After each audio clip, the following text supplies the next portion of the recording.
اس کے شانوں کے گرد اپنا بازو پھیلایا تھا۔ وہ کپ کیک پر موجود کینڈل کو شعلہ دکھاتے ہوئے ماما کے پاس لے کر جا رہے تھے کہ اس بھری دنیا میں وہ تینوں ہی ایک دوسرے کا سہارا تھے، ایک دوسرے کی خوشی کا، ایک دوسرے کا سایہ۔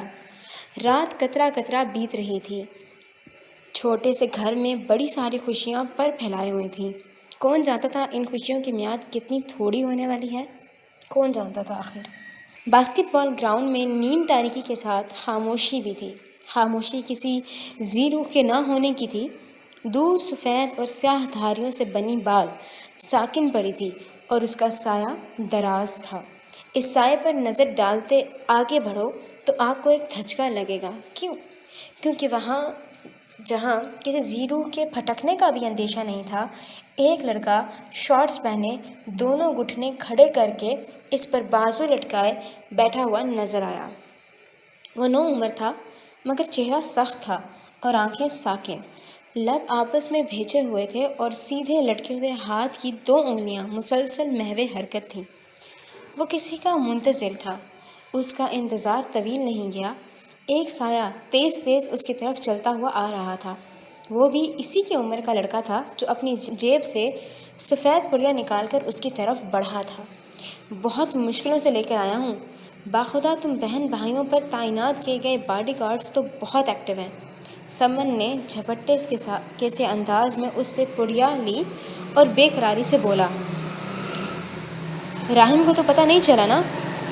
اگلی بات جو اس نے سنی تھی وہ اس کے ہاتھوں کے طوطے چھڑوا گئی، کیونکہ آواز اور بات اس کے فیلو کے منہ سے نہیں بلکہ کسی اور کے منہ سے برآمد ہوئی تھی۔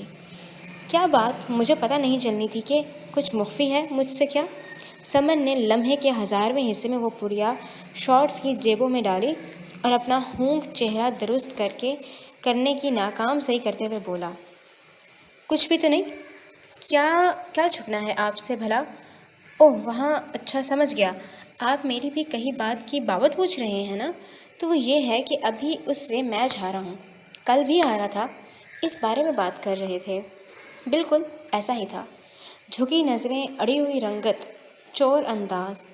راہم دزیدہ نگاہوں سے اسے دیکھ کر مسکرا دیا، یہ ضروری تھا۔ اچھا تو یہ بات ہے؟ یار کچھ خیال کرو، میرے بھائی کو مات دیتے ہوئے تمہیں شرم آنی چاہیے۔ کوئی اتنے اچھے انسان کو کیسے ہرا سکتا ہے؟ وہ اس لڑکے کا شانہ تھپک کر کہہ رہا تھا۔ سمر کی جان میں جان آئی۔ راہم سے وہ محبت کرتا تھا، اس سے اتنا ہی لگاؤ اور عزت تھی جتنی ڈیڈ کے ساتھ تھی۔ اگر اسے معلوم ہو جائے کہ وہ آئس لینا شروع ہو چکا ہے تو وہ بالکل ہی ٹوٹ جائے گا۔ وہ اپنے بھائی کو ٹوٹتا ہوا نہیں دیکھ سکتا تھا، کبھی بھی نہیں۔ آپ فکر نہ کریں، اگلی بار ایسا نہیں ہوگا۔ اب میں چلتا ہوں، ہوم ورک بھی کرنا ہے مجھے۔ وہ دونوں وہاں سے کھسک گئے تھے۔ راہم نے ساکن بال، نیٹ اور مدھم لائٹس کو دیکھا، جوڑ توڑ کی اور نتیجہ اخذ کر لیا۔ یہ مجھ سے جھوٹ کیوں بول رہا ہے؟ گردن موڑ کر ان کے ساؤں کو تکنے کے بعد اس کی نظر ساکن بال پر جا کر ٹھہری تھی۔ آسمان کی سیاہی گہری تھی، اس لیے نیم تاریکی میں بھی کچھ ٹھیک طرح دکھائی نہیں پڑتا تھا۔ وہ جینز کی جیبوں میں ہاتھ ڈالتا چھوٹے قدم اٹھاتے اس بال کے پاس پہنچا۔ ساکن نیٹ اس کے سر پر تھی۔ اس نے جھک کر گیند اٹھائی، اسے ٹٹولا۔ وہ گرم تھی اور نہ ہی قدرے نرم، وہ سخت اور یخ تھی جیسے کافی وقت سے ایسی ہی پڑی ہو۔ سر پر موجود نیٹ کے تار بھی اکڑے ہوئے لگ رہے تھے۔ پرسوچ انداز میں اس نے بال کو ہاتھوں کے درمیان سے چھوڑا، وہ گرتی اچھلتی بہت دور جا گئی۔ خاموشی میں ارتعاش سا برپا ہوا تھا جس نے ماحول کو لمحے کے لیے بدل کر واپس ویسا ہی کر دیا جیسا کہ کچھ دیر پہلے تھا۔ تم کیا کر رہے ہو سمر؟ کیا مجھے اس بارے میں سوچنا چاہیے؟ وہ جس طرح آیا تھا اسی طرح مڑ کر جا رہا تھا۔ قدموں کی دھمک فضا میں منتشر ہونے لگی تھی اور بال اور نیٹ اب پھر سے ساکن تھے۔ وہ ان دونوں چیزوں کو سابقہ پوزیشن میں چھوڑتے ہوئے ڈوم میں آ گیا تھا۔ کمرے کا دروازہ کھولنے سے پہلے اس نے ایک ہاتھ جینز کی جیبوں میں ڈالتے ہوئے گردن موڑی تھی۔ سمر کے کمرے کی لائٹ آن تھی اور باہر اندھیرا تھا، اس لیے اس کا سایہ دروازے کی جھوری سے باہر آ رہا تھا۔ فقط پاؤں تھے جو دکھائی پڑ رہے تھے۔ وہ تینوں بہن بھائی ایک ساتھ ایک گھر میں رہتے تھے۔ ڈوم کے تو بس یوں ہی کبھی کبھی آ کر چکر لگا لیا کرتے تھے۔ اب بھی راہم اپنے ایک دوست سے ملنے آیا تھا جو اپنی گرل فرینڈ کے ساتھ ڈیٹ پر گیا ہوا تھا۔ باقی کے روم میٹ جو تھے وہ بھی ندار سے تھے، تبھی کمرے میں کافی دیر سے وہ تنہا تھا۔ میں پاگل ہو گیا ہوں یقیناً، خود کو سرزنش کرتے ہوئے اس نے ناپ پر رکھے ہاتھ کو حرکت دی۔ کلک کی آواز کے ساتھ دروازہ کھل گیا۔ وہ اندر آیا اور ریسٹ واچ میں وقت دیکھا 11:15۔ تھوڑا پاگل نہیں، کچھ زیادہ ہی پاگل۔ اس انسان کی سالگرہ کا انتظار کر رہا ہوں جو مجھے ٹھیک سے جانتی بھی نہیں اور جس کے پاس فون بھی نہیں ہے۔ آفرین راہم، آفرین۔ 12 بجے کس سے وش کرو گے تم جو اب تک جاگ رہے ہو؟ پاؤں کو جوگر سے آزاد کرواتے ہوئے وہ خود سے ہم کلام تھا۔ کمرے کی کھڑکی کھلی تھی، اس لیے دبیز بادلوں کے تہ سے ڈھکا آسمان اندر جھانکنے کی صحیح میں تھا، مگر وہ جھانک پاتا تب نہ جب خود بادلوں کی قید سے رہائی حاصل کرتا۔ آہ بیچارہ آسمان، وقت لگے گا میری بے وقوفیوں کو ماضی ہنسے گا مجھ پر اور میں قابل رحم مرا جا رہا ہوں، فقط ایک جملے کے لیے، سالگرہ مبارک کہنے کے لیے۔ آہ راہم کی تمام ہمدردیاں تمہارے ساتھ ہیں۔ رسٹ واچ کو ڈریسنگ پر پھینکتے ہوئے اس کی آنکھوں میں ایک ہی عکس تھا، سب اسٹالر میں ڈھکے اس چہرے کا جو اس سے بہت دور تھا، اتنی دور کہ اسے وہاں تک پہنچنے کے لیے 55 منٹ درکار ہوں گے، مگر وہ جائے گا ہی کیوں اور کس حیثیت سے جائے گا؟ جیکٹ کو بیڈ پر اچھال کر وہ واش روم کا دروازہ کھول کر اندر چلا گیا تھا۔ جہاں وہ اندر گیا تھا وہیں ساتھ والے کمرے میں سے کوئی دروازہ کھول کر باہر آیا تھا۔ وہ سمر تھا جو واش روم سے نکلا تھا۔ ٹاول سے چہرے کو پونچھتے ہوئے اس نے اسٹڈی ٹیبل پر رکھی پلاسٹک کی پڑیا اٹھائی۔ خالص ہے اور بہت پر اثر بھی۔ اس کے 3 دوست اس کمرے میں موجود تھے کیونکہ وہ ایک دوسرے کے ساتھ روم شیئر کرتے تھے۔ 2 ایک ساتھ بیڈ کی پائنتی سے ٹیک لگا کر نیچے بیٹھے ہوئے تھے تو تیسرا دائیں جانب پڑے صوفے پر نیم دراز تھا۔ اوپر والا جملہ بھی اس نے ہی بولا تھا۔ سمر نے اسٹڈی ٹیبل کے پاس رکھی کرسی کھینچی اور اس پڑیا کو آنکھوں کے سامنے کیا۔ چھوٹے چھوٹے باریک دانے براق سفید تھے۔ مجھے لگتا ہے راہم کو شک ہو گیا ہم پر۔ اس نے صوفے پر نیم دراز وکرم کی جانب گردن موڑی۔ دیکھا نہیں تھا ہم نے درخت کی اوٹ میں چھپ کر کیسے وہ بال کا معائنہ کر رہا تھا؟ وکرم نے پشت کو آرام دہ صوفے سے ہٹایا۔ تمہارا کہا درست ہے، مگر وہ کس طرح کا شک کر سکتا ہے؟ بیڈ کی پائنتی سے ٹیک لگائے ڈینس نے بات کا جواب دیا۔ اس کی شک کی بنیاد بہت بودھی ہوگی، اب تک تو وہ بھول ہی چکا ہوگا۔ اگلا جملہ ڈبن نے جوڑا تھا کیونکہ وہ سمر سے پیار جو کرتا ہے۔ اس بات پر مدھم کہکوں کا سیلاب کمرے میں امڈ آیا۔ سمر نے سر کو جھٹکا، پیکٹ کی سیل کھولی اور اس میں چند دانے ہتھیلی پر گرا دیے۔ دوسرے ہاتھ کے انگوٹھے سے انہیں مسلنے کے بعد وہ اسے سونگھ رہا تھا۔ باقی سب یہ کام پہلے ہی کر چکے تھے، اس لیے قدرے نشے میں تھے، اس بات میں کوئی شک نہیں ہے۔ دماغ کو بوجھل کرتے ہوئے وہ ان سب سے کہہ رہا تھا۔ ڈب نے بھی یہی کام کرنا شروع کیا، لیکن وہ آئس کا استعمال نہیں کر رہا تھا بلکہ الکحل کی بوتل کو ہونٹوں سے لگا رہا تھا اور لگانے کے بعد کہہ رہا تھا، یار خالی الکحل مزہ نہیں دیتی، کوئی صنف بھی یہاں ہونی چاہیے نا۔ اف کیا بتاؤں تمہیں ایبک کی بہن میں کیا حسن چھپا ہے۔ صدو کرم کی جانب سے آئی تھی۔ ایک بار پھر سب ہنس پڑے۔ سمر نے حواس مختل ہونے سے پہلے شانے جھٹکے۔ مجھے تو گرینا بھاتی ہے۔ اس کی پسند پر سب اود کر رہے تھے او کر رہے تھے۔ وہ مسکراتے ہوئے نشے میں گم ہوا جا رہا تھا۔ بلونڈ بالوں والی، دراز قد اور پتلی سی گرینا اس کی کلاس فیلو ہی تھی، ایک خالص ڈچ تھی۔ سمر کو اس کی مغروریت پر آنکھیں بہت بہاتی تھیں۔ ابھی بھی ان آنکھوں کی شبیہ اس کی آنکھوں میں بن رہی تھی، تبھی تو وہ اتنا مخمور سا نظر آ رہا تھا۔ تو معاملہ یہ ہے، مگر ڈیوڈ جان لو کہ وہ کمیٹڈ ہے، اس کا بوائے فرینڈ ایک ریسلر ہے۔ ڈب کے ڈرانے پر اس نے آئی برو چڑھائی اور الفاظ لبوں سے نکلے ہوئے الفاظ آئس کے نشے کے نہیں بلکہ اپنی ذات کے نشے سے بھرے ہوئے تھے۔ گالی؟ پھر وہ پشت چھوڑ کر آگے جھکا اور آنکھوں کو چندھا کر گویا ہوا، بھول رہے ہو میں کون ہوں؟ میں وہ ہوں جو ہارتا نہیں ہے۔ سمر اور ہار 2 متضاد چیزیں ہیں۔ مجھے جو حاصل کرنا ہوتا ہے نا وہ میں کر کے رہتا ہوں، بائی ہک یا کروک۔ اس کے لفظوں کی گونج مدھم تھی مگر ان کا اثر بہت گہرا تھا۔ بالکل رات کی اس سیاہی کی طرح جس نے سب کچھ اپنے رنگ میں رنگ دیا تھا۔ مگر کب تک؟ اندھیرے کو زوال ہے، بالکل اسی طرح جس طرح سویرے کو ہے۔ تم آج بھی نہیں آؤ گے؟ وہ علی صبح نہا دھو کر شاپ پر پہنچ گیا تھا۔ آج اجرت کا دن تھا اور اسے پورے ہفتے کے کیے گئے کام کے پیسے ملنے تھے۔ پرنسپل کی کال اسے صبح ہی موصول ہوئی تھی، جس میں اسے فوری طور پر اسکول آنے کا کہا گیا تھا۔ سر پیٹر نے 2 دن کے لیے اسے کلاس سے برخاست کیا تھا، باقی کے 3 تو وہ خود آف لے گیا تھا۔ آج سے ویکینڈ شروع ہونے والا تھا اور اس کے بعد وہ سوار سے روزانہ اسکول جایا کرے گا، یہ اس نے سوچ لیا تھا۔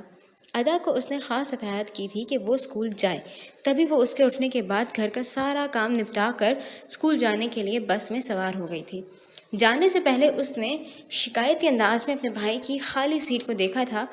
کیا ہو جاتا اگر وہ آج آ جاتا تو؟ سنو لڑکے، آج تمہاری اجرت کا دن ہے، پیسے لو اور پھر مجھے نظر نہ آؤ، سمجھے کہ نہیں؟ ایبک فٹافٹ یونیفارم پہن آیا تھا، نیلے رنگ کا جمپر سوٹ زیب تن کیے وہ پھیکی مسکان کے ساتھ اس موٹے گنجے کو دیکھ رہا تھا جو شفافیت کی حد تک شفاف تھا۔ سمجھ گیا ہوں جناب، لیکن کتنا اچھا ہو اگر آپ تھوڑی سی وسعت پیدا کر لیں میرے لیے، میں بہت دل جمعی سے کام کروں گا۔ ہاں، میں اسکریو گیج تھامے وہ متمانت بھرے لہجے میں ان سے مخاطب تھا۔ موٹے گنجے کی آئی برو اچکی اور وہ جبڑے بھینچے۔ دیکھو لڑکے، وہ انگلی اٹھا کر سخت لہجے میں گویا ہوا، تم ایک غیر ذمہ دار اور نا تجربہ کار انسان ہو۔ تمہاری وجہ سے میں ایک کار کا نقصان اٹھا چکا ہوں اور جیل بھی جا چکا ہوں۔ تم نے جو ٹائر بدلا تھا وہ ڈھیلا تھا، سوچو اگر کار چلانے والے کی جان چلی جاتی تو کیا کرتے ہم؟ اس لیے آئندہ مجھ سے التجائیں مت کرنا۔ اس ہفتے تم پر رحم کھایا ہے تو تمہاری ماں کی وجہ سے، میرے رحم کو پچھتاوا نہ بناؤ، سمجھ گئے نا؟ مایوسی سے سر ہلاتا وہ مڑ گیا تھا کہ اب اس کی کسی بھی گزارش پر کان وہ نہیں دھرے گا۔ یہ تھا وہ میس جو وہ پھیلا چکا تھا۔ اسے آج ایک اسٹوڈنٹ کی سائیکل ریپیئر کرنی تھی۔ وہ کٹ اٹھاتا اس سائیکل کے پاس آ کر بیٹھا۔ صبح آہستہ آہستہ ڈھل رہی تھی، مگر باہر موسم بتا رہا تھا کہ صبح ڈھلے نہ ڈھلے کیا فرق پڑتا ہے، رات کو بھی اندھیرا ہونا ہے اور دن کو بھی۔ یہ پورا ہفتہ ابر آلود رہنا ہے، اس پورے ویک شدید سردی پڑنی ہے۔ وہ پیڈل پر نیا کور چڑھانے کے بعد اسے گھما کر دیکھ رہا تھا جب ایک آواز اس کی سماعت سے ٹکرائی اور وہ نظر اٹھا گیا۔ تم آج بھی نہیں آؤ گے؟ نسوانی آواز، پشیمان لہجہ۔ ایبک نے پلکوں کو اٹھایا۔ سائیکل کے بڑے پہیے کے اس پار وہ بیٹھی تھی، پنجوں کے بل اونچے اٹھے گھٹنے پر ہاتھ ٹکائے اسے دیکھ رہی تھی۔ پہیا برق رفتاری سے حرکت میں تھا، پیڈل ایبک کے چہرے کے گرد گول گول گھوم کر اس کی بلائیں لے رہا تھا۔ تم یہاں کیوں ہو؟ اس نے محتاط انداز میں اپنے خرانٹ باز کی طرف نظر ڈال کر پوچھا جو اسی سمت متوجہ تھا۔ اس کی بھویں آپس میں ملی ہوئی تھیں اور نظروں کا تجسس آسمان کو چھوتا ہوا محسوس ہوتا تھا۔ تمہیں دیکھنے آئی تھی، راستے میں ٹائر میں کیل پھنس گئی۔ وہ تھوڑی سی سائڈ پر ہوئی۔ ٹائر تبدیل کرتا ایک لڑکا بخوبی دکھائی دے رہا تھا۔ محو حرکت پہیا اب قدرے سست پڑ رہا تھا، تبھی اس کی بلائیں لیتا پیڈل جیسے تھک چکا تھا۔ اس کے پاس لائسنس نہیں تھا، وہ خود بھی کار نہیں چلاتی تھی۔ ڈرائیور ہمہ وقت ان بہنوں کے ساتھ ہوتا تھا، لیکن کبھی کبھی وہ اس طرح تنہا نکل آیا کرتی تھی جیسے آج موقع ملتے ہی نکلی تھی۔ تمہیں یہاں نہیں ہونا چاہیے تھا۔ لہجہ درشت ہو رہا تھا مگر اس نے کنٹرول کر لیا۔ ادا کو بالکل اچھا نہیں لگتا تھا، اس کا سخت لہجے میں کسی بھی لڑکی سے مخاطب ہونا ادا کو پسند نہیں تھا۔ تمہارے لیے میرا بھی یہی خیال ہے، چل سکتے ہو میرے ساتھ، میرے ابھی کلاسز شروع نہیں ہوئی۔ محترمہ، آپ کا کام ہو گیا ہے؟ ٹائر تبدیل کرتے لڑکے کی مداخلت پر وہ مڑی، چھوٹی سی مسکراہٹ اس کی نظر کی اور واپس گردن موڑ لی۔ پہیا مکمل طور پر رک چکا تھا اور ایبک کا چہرہ واضح نظر آنے لگا۔ میں سوموار سے آؤں گا، جان چھڑوانے والے انداز میں کہا گیا۔ الاف کھڑی ہو گئی تھی، وہ بیٹھا رہا۔ چلو پھر ملتے ہیں سوار کو، خدا حافظ۔ ایک دزیدہ نگاہ اس پر ڈال کر وہ پیمنٹ کر رہی تھی۔ اپنی کار میں بیٹھنے سے قبل اس نے آنکھوں کی پتلیوں کو حرکت دی۔ مزمحل پرسوچ کملایا سا وہ لڑکا اسے نہ جانے کیوں اجنبی نہیں لگ رہا تھا۔ وہ سن چکی تھی اس موٹے آدمی کی باتیں جو وہ اسے کہہ چکا تھا۔ وہ اس کے لیے کچھ کرنا چاہتی تھی، مگر کیا؟ جس طرح وہ اس پر مٹی پھینک سکتی ہے اسی طرح وہ اس کی مدد بھی کر سکتی ہے، اور وہ کرے گی چاہے ایبک انکار کرے یا نہ۔ اسکول پہنچنے اور ایک کلاس لینے کے بعد اس کے سیل فون پر راہم کی کال آ رہی تھی۔ وہ میوزک ہال کے پیچھے ٹہلتی ہوئی گئی اور اس کی کال پک کر لی۔ میں نے سنا ہے میری بہن بدتمیز ہو گئی ہے۔ الاف اس کی بات پر مسکرائی۔ شبنم سے گیلی گھاس کو بوٹوں تلے مسلتے ہوئے وہ استہزائیہ انداز میں بولی، 17 سالوں بعد آپ کو اس بات کا ادراک ہو رہا ہے؟ ماں بدولت تو پیدائشی بدتمیز ہے۔ وہ کوٹ کے کالر کو ایسے جھٹکتے ہوئے کہہ رہی تھی جیسے یہ کوئی بڑے اعزاز کی بات ہو۔ جانتی تھی اس لیے راہم نے سر کو ضرور پکڑا ہوا ہوگا۔ ایبک کے ساتھ غلط کیا تم نے؟ اس میں اس کا کوئی قصور نہیں تھا۔ پشیمانی کا ایک اور پتھر اس کے دل پر آ کر لگا تھا۔ راہم نے اسے کسی بات سے ٹوکا تھا، منع کیا تھا، تو یعنی وہ غلط تھی۔ چاہے پوری دنیا صحیح کہہ دے لیکن اس کا بھائی کہہ رہا تھا تو وہ ٹھیک ہی کہہ رہا تھا۔ نم گھاس مردہ سی اس کے ہر قدم سے مزید پس رہی تھی۔ اس کا ہر اٹھتا قدم اس گھاس کو تکلیف دے رہا تھا۔ کون جانا تھا اب اس کا ہر قدم یوں ہی سب کو وقفے وقفے سے تکلیف دے گا۔ شروعات ایبک اور راہم سے ہوگی۔ شرمندہ ہوں اپنے اس عمل پر، معذرت بھی کر چکی ہوں۔ آپ بتائیں کب واپس جا رہے ہیں؟ گھاس پر شبنم تھی تو ہوا میں نمی گھلی تھی۔ گالوں کو چھوتی فضا خاصی گیلی اور سرد محسوس ہو رہی تھی۔ اس کے گال سفید سے سرخ ہونے لگے۔ ٹھنڈ کی زیادتی نے اس کے گال کو اور ناک کو سرخ کر دیا تھا۔ کل نکلوں گا۔ اچھا سنو۔ راہم کی اجلت میں پکارنے پر وہ چونکی۔ اس سے زیادہ چکاہٹ اس کا مخاطب کرنے کے بعد چپ ہو جانا تھا۔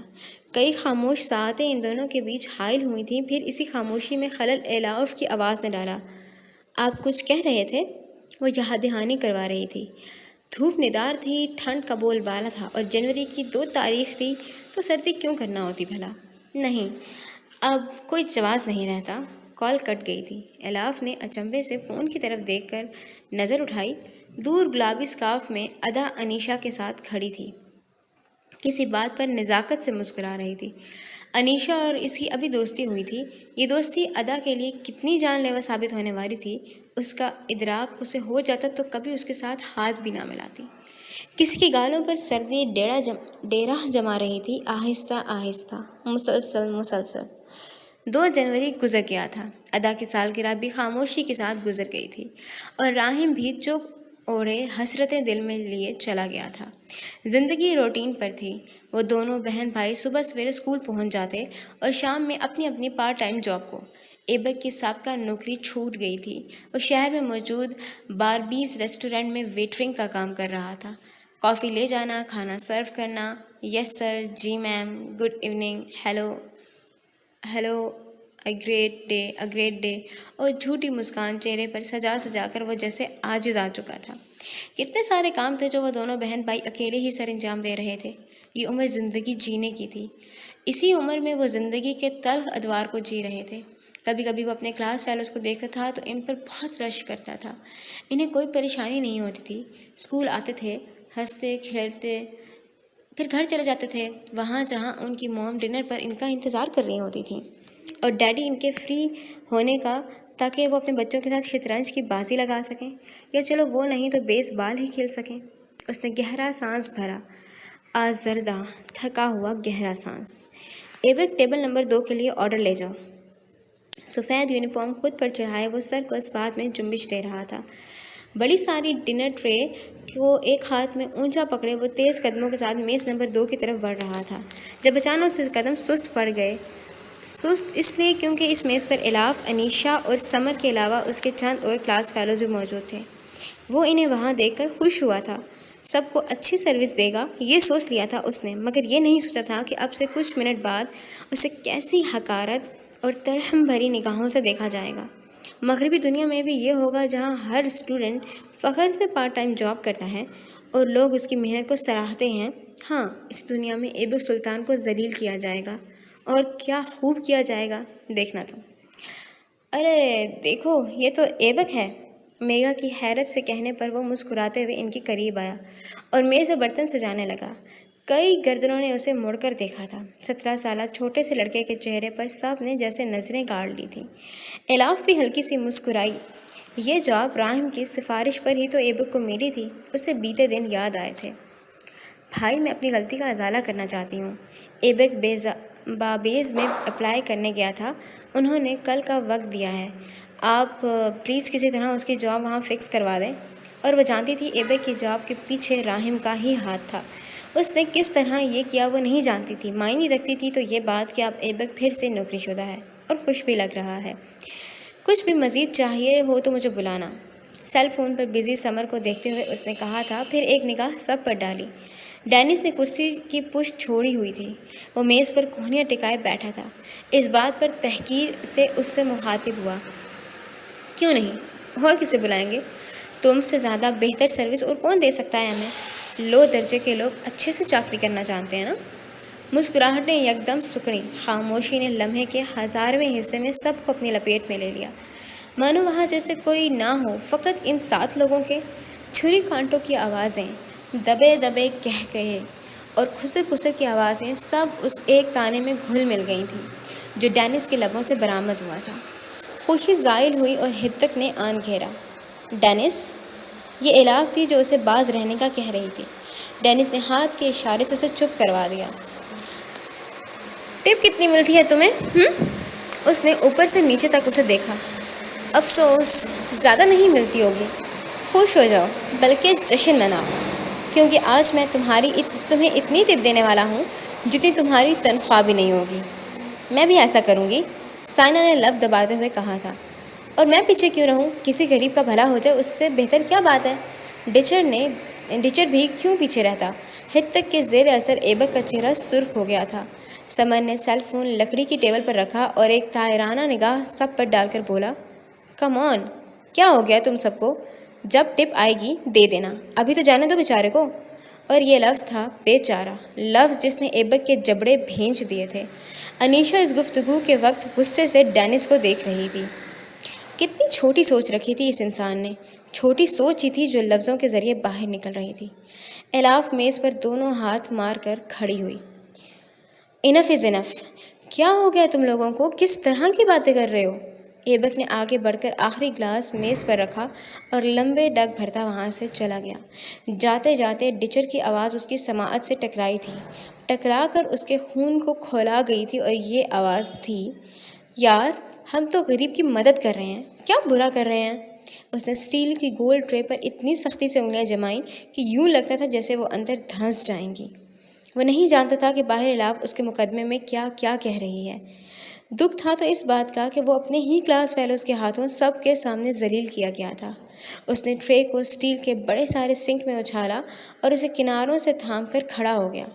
اس کے اس عمل پر زبردست آواز گونجی تھی جس پر کئی گردنوں نے اسے مڑ کر دیکھا تھا۔ ایک نے تو پوچھ بھی لیا، یہ کیا طریقہ ہے نو لڑکے؟ ایبک نے سنک کو جھٹکے سے چھوڑا، ایپرن کو گناہ آلود چیز کی مانند بدن سے الگ کیا اور قہر برساتی آنکھوں سے وہ وہاں سے چلا بھی گیا۔ فٹ پاتھ پر سر کو دونوں ہاتھوں میں تھام کر بیٹھے ایبک کے قریب کسی کی تیز سانسوں کی آواز گونجی تھی، سانسوں کے بعد بولنے کی آواز جس پر اس نے چونک کر سر اٹھایا تھا۔ تم کتنا تیز چلتے ہو، اللہ! اتنا تو کبھی میرے جم ٹرینر نے بھی مجھے نہیں بھگایا جتنا کہ آج تم بھگا چکے ہو۔ سردی میں بھی اس کی بھووں کے کناروں پر پسینے کی بوندیں اکٹھی ہو گئی تھیں۔ سانس کی رفتار تاہنوز تیز تھی اور چہرہ بھاگنے کی وجہ سے تھوڑا سست سا گیا تھا۔ وہ ہونٹوں کو گول کر کے اس میں سانس چھوڑ رہی تھی۔ یہاں کیوں ہو تم؟ اوہ اچھا سمجھ گیا، دوستوں کو ساتھ لائی ہوئی ہوگی، یہاں بھی میرا مذاق بنوانے کے لیے، ہے نا؟ اس کے نخیف سے چہرے پر بدگمانی کی بہت گہری پرچھائیاں تھیں۔ الاف اپنی عمر سے کئی کم دکھتے لڑکے کو دیکھتی رہی، پھر اس نے نظریں اس کے گدلے بوٹوں پر ڈال دیں جس کے بھورے لیسز مٹی پڑنے کی وجہ سے مزید بھورے لگ رہے تھے۔ تمہارا شکوہ بجا ہے ایبک، مگر میرا کیا قصور ہے اس سب میں؟ میں تو تم سے معافی مانگ چکی ہوں نا، وہ اس کے لیسز کی بھول بھلائیوں میں کھوتی ہوئی کہہ رہی تھی۔ وہ دونوں جس فٹ پاتھ پر بیٹھے تھے اس کے دوسرے کنارے کے گرد پول لگا تھا جس پر موجود جالیوں میں قید بلب مانو بس ان پر ہی روشنی پھینک رہا ہو، باقی سب تو اندھیرے میں ڈوبا ہوا تھا۔ ہاں یہاں سے قدرے دور اکا دکا ٹریفک تھی جو اندھیرے کو چیرتی ہوئی گزر رہی تھی۔ ابھی بھی ایک کار گزری تھی جس کی سرخ لائٹ ان دونوں پر پڑی تھی۔ تم سب امیر زادے ہو، ہمارا تو کوئی جوڑ نہیں ہے، تمہارا تو میرے ساتھ بیٹھنا بھی معیوب سمجھا جاتا ہوگا نا؟ الاف کی آنکھوں میں مرچیں بھر گئیں۔ امیر زادے؟ کتنا بڑا طعنہ دیا تھا نا یہ! کیسا خنجر تھا جو دل کو زخمی کر کے اس کے لہو کو آنکھوں میں بھر گیا، اور ان ہی لہو آنکھوں کے ساتھ مدھم آواز میں بولی، امیر زادہ کیا ہوتا ہے ایبک؟ اس نے سر اٹھا کر سوال کیا۔ اس کے بال کھلے تھے اور پلکیں مسکارے کی زیادتی سے جڑی ہوئی تھیں۔ کوئی امیر زادہ نہیں ہے یہاں پر، سب زمیں زاد ہیں۔ زمین کی پیداوار، زمین کی امانت، اسی سے نکلے ہیں، اسی میں جائیں گے۔ اور میں تمہیں ایک بات بتاؤں؟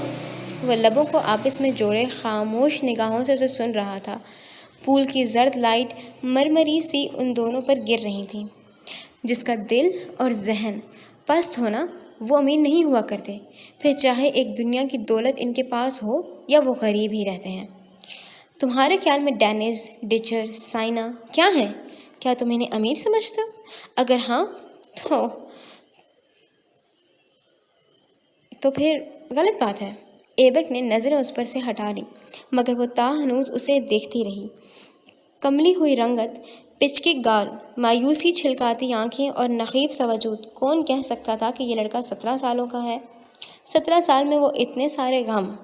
زندگی واقعی ایک ایسے نہیں کرتی ہے، تانوں تشنوں سے۔ زندگی کو کامیاب بنانے کے لیے صبر اور محنت سے کام لینا پڑتا ہے، اور اس سے زیادہ دوسروں کے غرور کو کچل کر اسے کامیاب بنایا جاتا ہے۔ تم ان 3 لوگوں کی باتوں کو دل پر لوگے اور نوکری سے دستبردار ہو جاؤ گے، یہ کہاں کی انصافی ہے؟ کیا تمہیں گوارا ہے کہ ان کی جیب بھری رہے اور تمہاری خالی؟ وہ ہاتھوں کی مٹھی کو تھوڑی تلے ٹکائے اسے سن رہا تھا۔ سڑک پر موجود چھوٹے چھوٹے کنکر ہوا کی دوش پر ادھر ادھر بکھر رہے تھے۔ ایبک کو ان پتھروں میں اپنا وجود بھی بکھرتا ہوا نظر آیا۔ لفظوں کو بہت آسانی سے نکالا جا سکتا ہے، بڑے بڑے بھاری لفظ بہت آسانی سے ادا کیے جا سکتے ہیں، مگر وہ درد! اس نے اب بھی الاف کو نہیں دیکھا تھا۔ اس کی نظریں تو پتھروں پر ہی ٹکی ہوئی تھیں۔ پول کی زرد لائٹ ہولے ہولے دم توڑ رہی تھی۔ اس کی اذیت کا احساس اس سے ہی ہوتا ہے جو سہتا ہے۔ کہتے ساتھ ہی وہ اٹھ کر وہاں سے چلا گیا۔ الاف وہاں تنہا بیٹھی رہ گئی۔ ایبک کی پرچھائی بھی وہاں سے اٹھ کر چلی گئی تھی۔ اس نے آنکھیں بند کیں اور خود کو وہاں کچھ دیر کے لیے تنہا چھوڑ دیا۔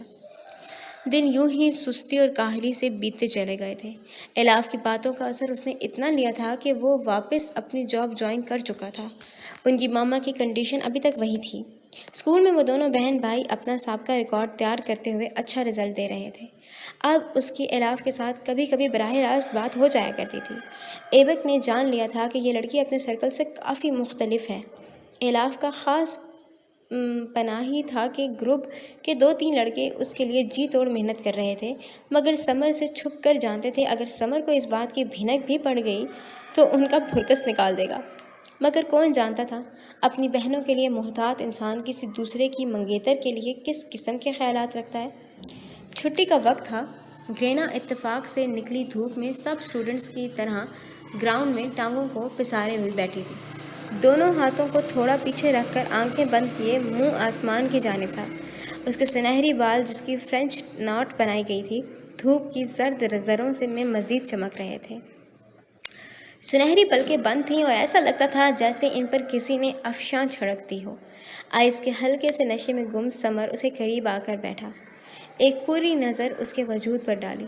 کھلا سفید ٹراؤزر اور اورنج فارمل شرٹ جس کے کف بہت کھلے اور بڑے تھے، بازو بھی بڑے تھے، فیشن کے طور پر انہیں بٹنوں کی قید میں نہیں دیا گیا تھا۔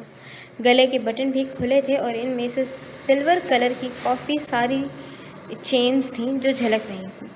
کالر کو کافی پیچھے کیا گیا تھا، یا پھر اسے پیچھے نہیں کیا گیا تھا، اس کی سلائی ہی ایسی تھی کہ وہ پیچھے گرا ہوا تھا، جس کے سبب اس کے مخروطی گردن صاف نظر میں پڑ رہی تھی۔ سمر نے ہاتھ اسی گردن کی طرف بڑھایا۔ ابھی اس کی 2 انگلیوں نے کالر کو ٹچ ہی کیا تھا کہ گرینا نے جھٹکے سے آنکھیں کھولیں اور اس کے ہاتھ کو بری طرح جھٹک دیا۔ یہ کیا کر رہے ہو تم؟ وہ 2 قدم پیچھے بھی سرکی تھی۔ دونوں ڈھلوانوں پر موجود تھے اور اس سے کافی دور طلبہ بیٹھے خوش گپیوں میں مشغول تھے۔ محسوس کرنے کی کوشش کر رہا ہوں تمہیں، کیا نہیں کر سکتا؟ اس کی بوجھل آواز پر گرینا کے ماتھے پر 2 بلوں کا اضافہ ہوا۔ اس نے آس پاس نگاہ دوڑائی، نزدیک کوئی بھی نہیں تھا۔ حد میں رہو سمر، تمہاری فطرت کتنی گھٹیا ہے۔ وہ اس کی بات پر ہنسا تھا۔ گردن کو پیچھے گرا کر وہ ہنستا ہی چلا گیا۔ بہت ڈھیٹ ہو تم، کتنی بار تمہیں دھتکار چکی ہوں، پھر پیچھے آ جاتے ہو۔ مگر بس اب بہت ہو گیا، اب تمہاری کمپلین کرنی ہی پڑے گی۔ وہ اٹھ کر جانے لگی تھی جب اس کی کلائی کو سمر نے مضبوطی سے ہاتھ میں جکڑنے کے بعد اسے زور سے اپنی جانب کھینچا۔ بات سنو میری، زندگی عزیز ہے تو چپ رہو اور خاموشی سے آج شام میرے پاس آ جانا، ورنہ بہت برا ہوگا تمہارے ساتھ۔ منہ سے کف نکالتا وہ اسے ڈراتے ہوئے کہہ رہا تھا، مگر گرینا نہیں ڈری۔ اس کا منگیتر اثر و رسوخ والا آدمی تھا اور وہ خود بھی ویل آف فیملی سے تعلق رکھتی تھی، تو کیوں کر ڈرتی ان گیدڑ بھگبھیکیوں سے؟ بھاڑ میں گئے تم اور تمہاری دھمکیاں۔ اپنا ہاتھ چھڑوا دی وہ وہاں سے تیز تیز چلی گئی۔ وہ تو چلی گئی تھی مگر ادا وہاں بیٹھی رہی تھی۔ کون جانتا تھا کہ اس خزاں رسیدہ درخت کے پیچھے بیٹھی لڑکی ان کی تمام گفتگو سن رہی ہے، سن کر اپنی آنکھیں بھگو بیٹھی ہے۔ سورج آ کر چلا گیا تھا، دن سے رات ہو گئی تھی۔ ادا جلے پیر کی بلی کی مانند یہاں سے وہاں ٹہل رہی تھی۔ اسے کیا کرنا چاہیے؟ کیا وہ راہم کو سمر کے بارے میں بتا دے یا وہ سمر کی باتیں انیشا کی گوش گزار کر دے؟ مگر کیا وہ دونوں اس کا یقین کریں گے؟ ان چار بہن بھائیوں کی بانڈنگ کو مد نظر رکھتے ہوئے سب اسے ہی جھوٹا ڈکلیئر کریں گے، اور وہ سب برداشت کر سکتی تھی یہ لفظ نہیں۔ پریشان لگ رہی ہو؟ وہ اپنی ہی سوچوں میں گم تھی جب اس کے استغراق میں خلل ایک نرم آواز نے ڈالا۔ وہ راہم کی آواز تھی۔ اس نے جھٹکے سے سر اٹھایا اور ادا کے سر اٹھاتے ہی راہم کی نظریں جھک گئی تھیں۔ سیاہ اونی اسکارف میں اس کا چہرہ ہیرے کی مانند دمک رہا تھا۔ آپ؟ چونکتے ہوئے اس نے آس پاس نگاہ دوڑائی۔ وہ کاؤنٹر کے پیچھے کھڑی تھی اور اس وقت شاپ بالکل خالی تھی۔ اسے اپنی سوچوں پر بند باندھنا ہوگا ورنہ گاہک آ کر یوں ہی چلے جائیں گے، اور وہ بوڑھی خاتون جنہوں نے یہ آرگینک پرفیوم کی شاپ کھولی ہے اسے یہاں سے کک آؤٹ کر دیں گے۔ کیوں نہیں ہو سکتا؟ 20 سالہ راہم کی ایک چور نظر اس 17 سالہ لڑکی پر پڑی تھی جو اس کے چہرے پر بھٹکی تھی۔ اس دل کو سرزنش کی اور نظروں کو ڈپٹا کیا ہوا جاتا۔ اگر یہ دونوں چیزیں اپنے جذبات پر کنٹرول رکھ لیں، حد ہے ان دونوں کی بھی، نظروں اور دل کی۔ نہیں، ایسی بات نہیں ہے۔ آپ کیا لیں گے؟ لیڈی آہن نے نئی خوشبو لانچ کی ہے، کیا آپ وہ ٹرائی کرنا چاہیں گے؟ راہم نے شانے اچکا دیے۔ وہ اس کا پرانا کسٹمر تھا۔ ضرور۔ پھر وہ آدھے گھنٹے تک اس کے ساتھ ایک ایک شیشی کو ٹرائی کرتا رہا تھا۔ نئی خوشبو اسے نئی بھائی تھی، لیکن جو ہی معلوم ہوا کہ ادا نے بھی آج اسی خوشبو کا استعمال کیا ہے تو وہ اس کو لینے پر راضی ہو گیا۔ بوتل کو ہاتھ میں تھامے وہ کاؤنٹر کی طرف اس کے ساتھ بڑھ رہا تھا۔ ابھی تو آپ نے کہا تھا کہ آپ کو اس کی خوشبو پسند نہیں آئی ہے۔ وہ اس کا ہاتھ سے بوتل کو لے کر باکس میں منتقل کر رہی تھی۔ راہم کے لبوں کا کنارہ پھیلا، کیسے وہ سمجھائے وہ اسے؟ وہ میری 10 منٹ پہلے کی رائے تھے، اب میرے دل نے کہا ہے اسے لے لینا چاہیے۔ ویسے تم کون سی خوشبو استعمال کرتی ہو؟ مطلب یہی ہے نا؟ باکس میں ڈالنے کے بعد وہ اس پر سیاہ ربن باندھ رہی تھی۔ بھورا باکس بالکل خالی تھا، کچھ بھی اس پر تحریر نہیں تھا۔ ہاں، البتہ پرفیوم کی شیشے پر چڑھے کور پر لیڈی آہن کے الفاظ ضرور کنندہ تھے۔ اس خوشبو کا نام سیپ تھا جو لیڈی آہن نے بہت دل سے رکھا تھا۔ میں آج کل سیپ ہی استعمال کر رہی ہوں، لیڈی آہن نے مجھے یہ گفٹ کیا ہے۔ اس کی خوشبو بہت مدھم اور دل کو چھو لینے والی ہے۔ اب سے یہ میری پسندیدہ خوشبو ہے۔ میری بھی۔ ادا چونک گئی۔ باکس اس کی سمت بڑھاتی ہوئی پوچھ رہی تھی، کچھ کہا آپ نے؟ راہم نے والیٹ سے کارڈ نکال کر اسے مشین پر سے گزارا اور نفی میں سے سر ہلا دیا۔ نہیں، بس ایک اجازت لینی تھی۔ اس کے لہجے میں ہچکچاہٹ کے رنگ تھے۔ پرفیوم سے مہکی دکان بالکل خاموش تھی۔ رسید اسے تھماتے ہوئے ادا نے پوچھا، کس بات کی؟ راہم نے سر جھکاتے ہوئے لبوں کو کچلا۔ چائے کی دعوت دینے کی ہمت کر رہا تھا مگر نہیں ہو رہی تھی۔ اس نے نظروں میں احترام پیدا کر کے اس کے چہرے کو دیکھا اور بڑی بڑی کان جیسی بھوری آنکھوں نے ایک بار پھر سے راہم کو میسمرائز کر دیا۔ اس نے تیزی سے نظروں کو جھکایا اور نفی میں ہلاتا ہوا بولا، نہیں، کچھ نہیں۔ شاپنگ بیگ اٹھا کر وہ لمبے لمبے ڈگ بھرتا ہوا وہاں سے چلا گیا۔ ادا نے اسے دروازے سے نکل کر بائیں جانب مڑتے ہوئے دیکھا۔ نظروں سے اوجھل ہونے کے بعد وہ شانے اچکا رہی تھی۔ عجیب انسان ہے۔ یہ اس کا راہم کے لیے پہلا تجزیہ تھا۔ خوشبوؤں سے مہکتی دکان میں ایک بار پھر سے خاموشی اور سوچوں کا دور چل نکلنا تھا۔ فیصلے کا دور۔ شاپ سے باہر آ کر اس نے کار سے ٹیک لگاتے ہوئے یکدم آنکھوں کو بند کر کے گہرا سانس لیا۔ پچھلے 1 سال سے وہ جس بات کو نظر انداز کر رہا تھا وہ سچ نکلی تھی۔ اسے ادا پسند تھی۔ اس پسند کی نوعیت شاید نہیں، یقیناً محبت تھی۔ وہ جب جب اس کے قریب جاتا تھا، احترام کی باؤنڈری جیسے اس کے ارد گرد بن جاتی تھی۔ سب کی آنکھوں میں آنکھیں ڈال کر اعتماد کے ساتھ بات کرنے والا وہ لڑکا اس کے سامنے بالکل زیرو ہو جاتا تھا۔ اس کا سارا اعتماد پانی کے بلبلے میں بدل جاتا تھا۔ وہ اسے کئی سالوں سے دیکھ رہا تھا۔ کئی سالوں تک وہ سوچتا رہا تھا کہ اسے اس چھوٹی سی بچی پر کرش ہے، مگر پچھلے 1 سال سے دل کی جو حالت تھی وہ بتا رہی تھی کہ یہ کرش نہیں ہے، محبت ہے، جو اسے اس چھوٹی سی لڑکی سے ہو گئی ہے۔ کیسے وہ اتنی چھوٹی لڑکی سے دل لگا سکتا ہے؟ کیسے میں اتنی چھوٹی لڑکی سے دل لگا سکتا ہوں جبکہ وہ صرف 17 سالوں کی ہے، الاف اور انیشا کی عمر کی۔ اف راہم، تم بہت برے ہو۔ وہ 20 سال کا تھا۔ اس کے آگے پوری زندگی پڑی تھی۔ یونیورسٹی میں پڑھنا تھا۔ ہر طرح کی لڑکیوں سے اس کا واسطہ پڑتا تھا۔ پچھلے 6 ماہ میں کتنی ہی لڑکیاں اسے بوائے فرینڈ بننے کی آفر دے چکی تھیں۔ 1-2 بار تو اس نے خود بھی ایسا سوچا تھا، مگر وہ فقط سوچ ہی تھی، اس سے زیادہ کچھ نہیں ہو سکا تھا۔ اس کا ضمیر اسے اس چیز کی اجازت ہی نہیں دیتا تھا۔ ضمیر سے پہلے وہ ادا تھی جو اس کے خیالوں میں آ کر اسے ایسا کرنے سے روک دیتی تھی۔ ادا، اف راہم کیا ہو گیا تمہیں یار؟ کیا کر رہے ہو تم؟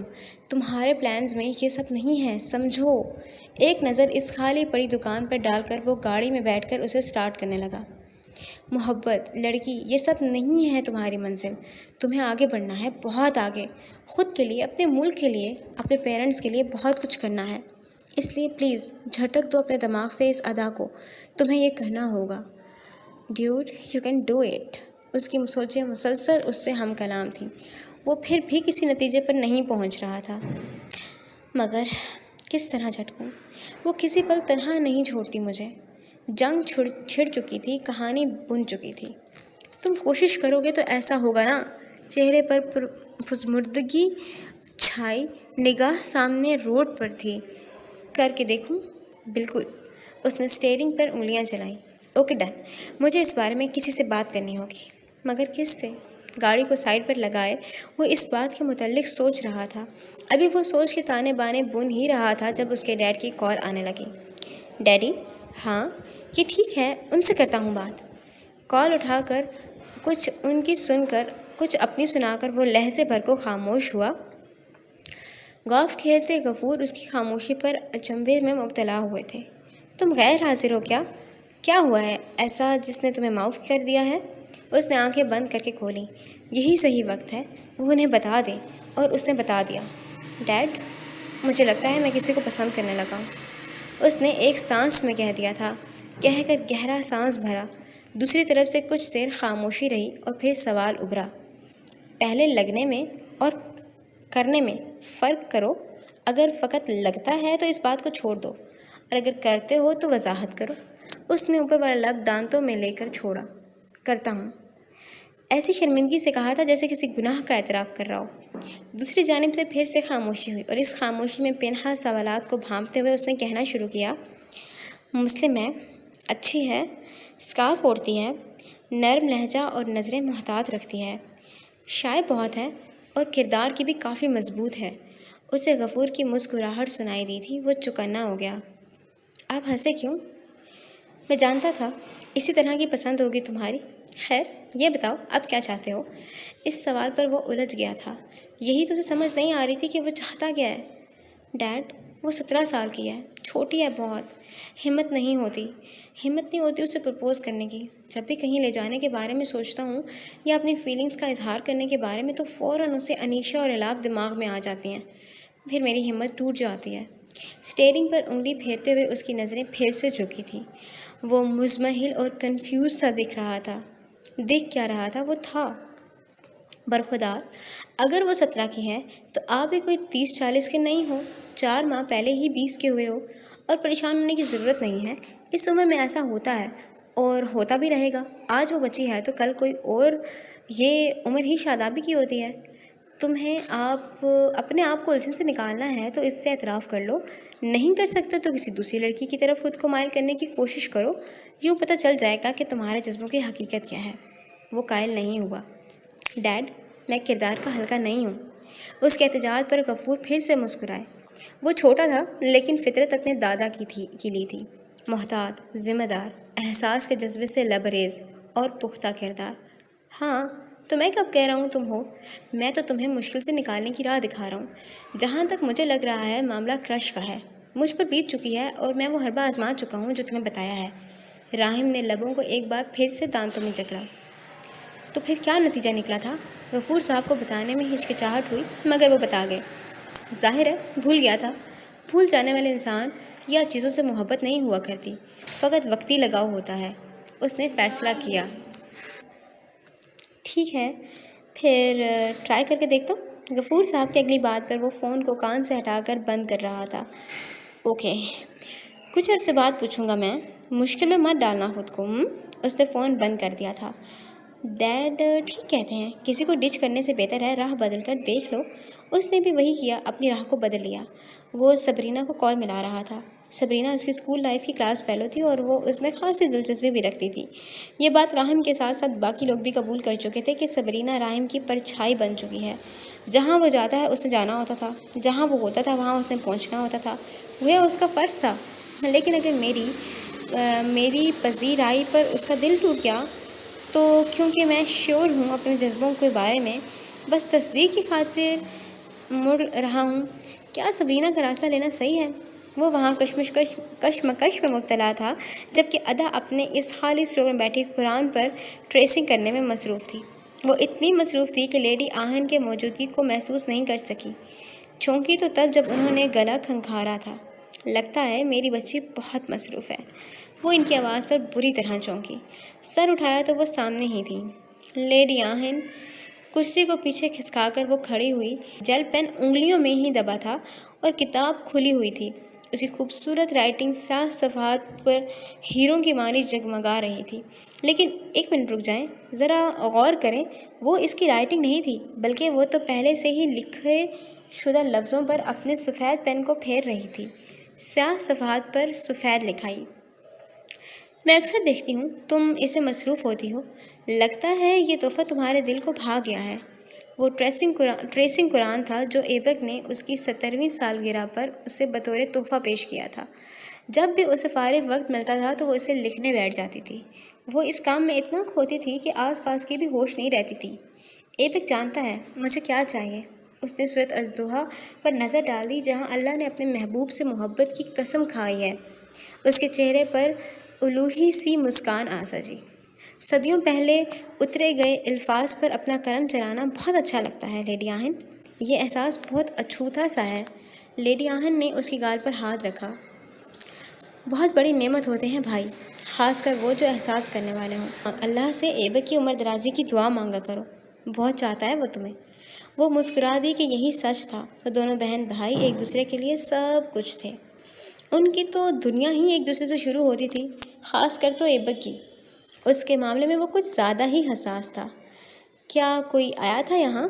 لیڈی آہن سیریا کی رہنے والی تھیں۔ وہاں کے حالات خراب ہونے کے بعد وہ اپنا تمام اثاثہ بیچ کر یہاں آ گئی تھیں اور پھر یہیں کی ہو کر رہ گئی تھیں۔ ڈرون اٹیکس میں شوہر اور بچوں کے مرنے کے بعد انہوں نے پھر کبھی گھر بسانے کا نہیں سوچا تھا۔ جو چلے گئے وہ اپنے ساتھ ان کا دل بھی لے گئے تھے۔ جی، راہم آیا تھا۔ راہم ان کا پرانا کسٹمر تھا۔